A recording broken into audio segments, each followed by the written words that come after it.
Dámy a pánové, vítáme vás na letišti v Praze Ruzyní, kde místní čas je právě 10 hodin a 50 minut a teplota venkovního vzduchu je 21 stupňů Celsia.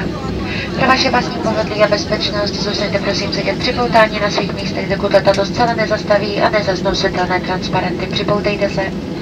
Při otevírání schránek nad vašimi hlavami dbejte prosím zvýšené opatrnosti, neboť zavazadla se mohla během letu posunout a vaše mobilní telefony ponechte zcela vypnuty až do vašeho úplného vystoupení z letadla.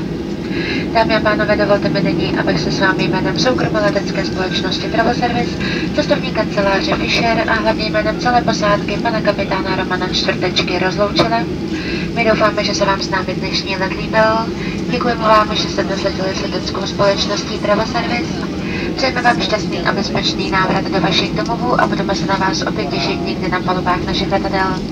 Ještě jednou moc krát děkujeme, nashledanou a přejeme vám krásný den.